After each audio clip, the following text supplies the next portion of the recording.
Hello everyone, welcome to my channel अर्थशास्त्र tutorial. आज का जो हमारा टॉपिक है वह है आर्थिक सुधार के कार्यक्रम और इस टॉपिक को हमने 2 पार्ट्स में डिवाइड किया हुआ है। पहले पार्ट में आर्थिक सुधार के कार्यक्रम किन कारणों से आवश्यक हुए, उनकी आवश्यकताएं और उनके मुख्य कारणों की चर्चा करेंगे और दूसरा जो पार्ट होगा उसमें हम इसके तीनों फीचर्स यानी एलपीजी यानी उदारीकरण, निजीकरण तथा वैश्वीकरण की चर्चा करेंगे। बात करते हैं आर्थिक सुधार के पहले की परिस्थिति, तो 1947 के पूर्व की जो परिस्थिति थी उस परिस्थिति में हम सभी जानते हैं कि अंग्रेजी शासन के कारण आर्थिक विकास संभव नहीं था।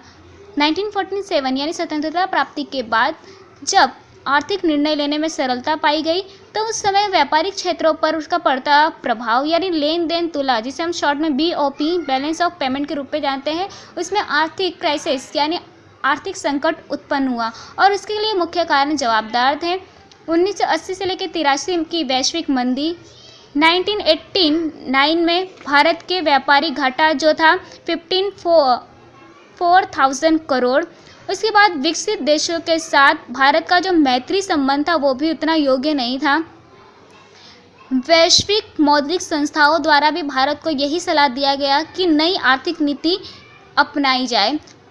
वैश्विक मौद्रिक संस्थाओं के बारे में आप सभी जानते हैं, जैसे IMF, वर्ल्ड बैंक तथा WTO जैसी संस्था। उसके बाद खाड़ी युद्ध, सद्दाम हुसैन के इराक कुवैत पर कब्जा कर लेना, अमेरिका इराक पर हमले की तैयारी, यह सभी परिस्थितियां भारत में आर्थिक संकट यानी इकोनॉमिक क्राइसिस के लिए जवाबदार मानी गई और इन कारणों से पेट्रोल तथा डीजल की कीमतों पर उसका असर देखा गया, यानी पेट्रोल तथा डीजल की कीमतों में निरंतर वृद्धि हुई। और इन परिस्थितियों में आवश्यक था कि वर्तमान में जो सरकार थी यानी उस समय जो सरकार थी उसके द्वारा एक उचित कदम लिया जाए जिससे इकोनॉमिक क्राइसिस को दूर किया जाए। अब उस समय 1989 में जो हमारे प्राइम मिनिस्टर थे वो राजीव गांधी थे। उसके बाद 1919 में चंद्रशेखर की सरकार आई और जब नई हमारी नीति लागू की गई थी एलपीजी, उस समय हमारे प्रधानमंत्री थे PV नरसिम्हा राव।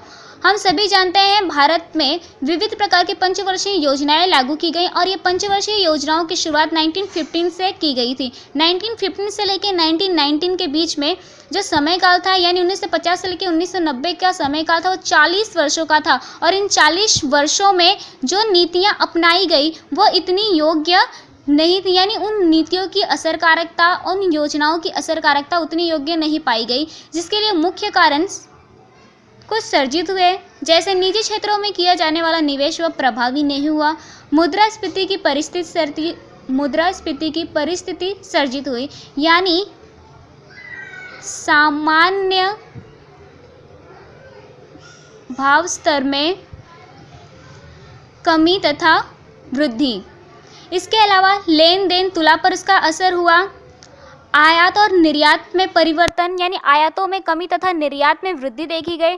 रुपए का अवमूल्यन यानी हमारी चलनी जो मुद्रा थी उसके मूल्यों में कमी पाई गई। इसके अलावा आरक्षण जैसी पद्धति, यह सभी परिस्थितियों के कारण यह आवश्यक था कि नई आर्थिक नीति का निर्माण किया जाए और उस समय हमारे PM के आर्थिक सलाहकार थे डॉक्टर मनमोहन सिंह।